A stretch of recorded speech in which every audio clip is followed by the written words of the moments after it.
श्री शिवाय नमस्तुभ्यम साथियों, एक बार पुनः स्वागत है आपका आपके अपने चैनल शिव महापुराण में। यदि आपकी कुंडली में पितृदोष हो या आपको अपने पितरों का आशीर्वाद प्राप्त करना हो, पितरों की कृपा प्राप्त करना हो, ऐसा कुछ दिनों से लग रहा है आपको कि आपको अपने पितरों का आशीर्वाद प्राप्त नहीं हो पा रहा है, वह किसी कारणवश आपसे रुष्ट हैं, तो आपको पितृपक्ष में अवश्य यह कार्य करना चाहिए। ये छोटे छोटे उपाय करके आप अपने पितरों की कृपा प्राप्त कर सकते हैं। आपको कुछ ऐसे पौधे होते हैं जो यदि आप ये लगाएं, रोपित करें, तो आपको आपके पितरों का आशीर्वाद अवश्य प्राप्त होगा। आपको कैसे मालूम पड़ेगा कि आपके ऊपर पितृदोष है या आपके पितर आपसे रुष्ट हैं? इसके लिए यदि आपके यहाँ अचानक धन लक्ष्मी की कमी हो गई हो, आमदनी बिल्कुल भी नहीं हो रही हो, या आमदनी तो हो रही है लेकिन खर्चा उससे ज़्यादा हो रहा हो, हमेशा घर में तनाव की स्थिति, क्लेश की स्थिति बनी रहती हो, या कोई भी आपके परिवार के सदस्य को बीमारी घेरी रह रही हो, ठीक ही नहीं हो रहा, दवाई वगैरह सब करवा रहे हैं आप, उसके बाद भी उसका स्वास्थ्य में कोई ज़्यादा सुधार नहीं है, यदि इस तरीके की स्थितियाँ आपके यहाँ बनी हुई है और आपने किसी विद्वान पंडित से पूछा भी, तो पूछने पर उसने यदि पितृदोष बताया है, वैसे सब कारण पितृदोष के कारण ही अधिकतर होते हैं, तो आपको इन 16 दिनों में जो पितृपक्ष चल रहे हैं, आपको इन दिनों में यह कार्य अवश्य करना चाहिए। ये छोटे छोटे उपाय करके आप पितृदोषों से तो मुक्ति पाएंगे ही, साथ में पितरों का आशीर्वाद और देवताओं का आशीर्वाद दोनों ही आपको भरपूर मिलेगा। आपके घर में धन लक्ष्मी वैभव की कभी कोई कमी नहीं रहेगी। आपको इसके लिए कुछ अधिक नहीं करना है, पितृपक्ष में इन छोटे छोटे पौधों का रोपण करना है और साथ ही पितरों का आशीर्वाद पाने की पूरी कोशिश करना है। पौराणिक मान्यताओं के अनुसार इन पौधों को यदि आप लगाते हैं और इनकी अच्छे से देखभाल करते हैं, तो आपको पितृदोषों से तो राहत मिलती ही है, साथ ही उनके आशीर्वाद से आपके यहाँ लक्ष्मी की भी कभी कमी नहीं होती है।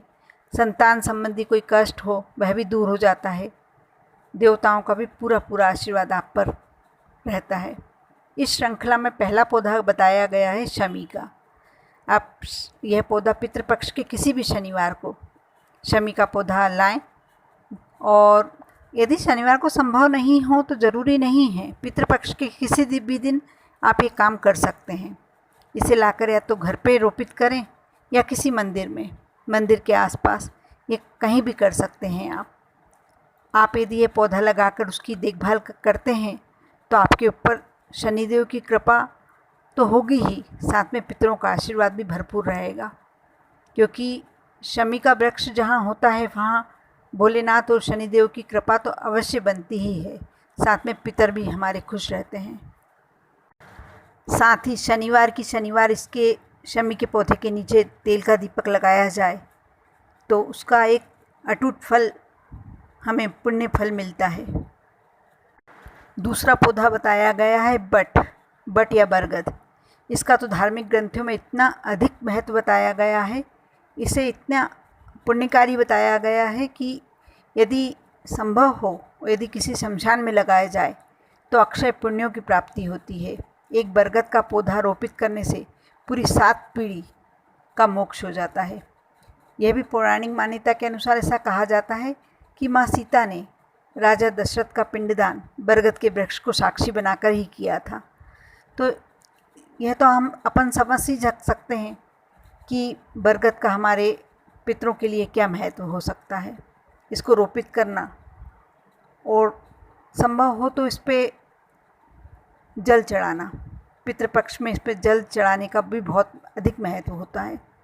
तीसरा है पीपल के वृक्ष की महत्ता किसको नहीं मालूम।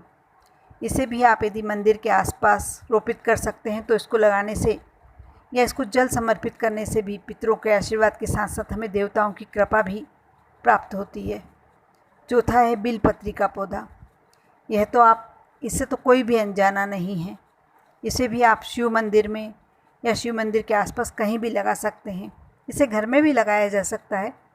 बिलपत्र का पौधा रोपित करने से आपको पितरों के साथ साथ भोलेनाथ की भी असीम कृपा प्राप्त होगी। इस प्रकार आप यदि पितृपक्ष में कभी भी इन पौधों का 16 दिनों में कभी भी आप इन पौधों का रोपण करते हैं और इनके संवर्धन में इनकी मदद करते हैं तो आपको देवताओं के आशीर्वाद के साथ साथ पितरों का आशीर्वाद भी प्राप्त होगा। साथ ही आपको भगवान विष्णु जी के मंत्र का जाप भी करना चाहिए। भगवद गीता का पाठ भी यदि आप पितृपक्ष में करते हैं तो आपके पितर बहुत प्रसन्न और तृप्त होकर आपको सुख संपदा का आशीर्वाद प्रदान करते हैं। साथ ही मैं एक और मंत्र बता रही हूँ, इसका भी आपको अवश्य जाप करना चाहिए। आप ये मंत्र का जाप करके देखें, यह चमत्कारिक मंत्र है। ये 16 दिनों में आप इसका जाप करिए। यह मंत्र इस प्रकार है। ओम सर्व पितृ देवताभ्यो नमः। ओम प्रथम पितृ नारायणाय नमः। फिर से आप एक बार और सुने। ओम सर्व पितृ देवताभ्यो नमः। ओम प्रथम पितृ नारायणाय नमः।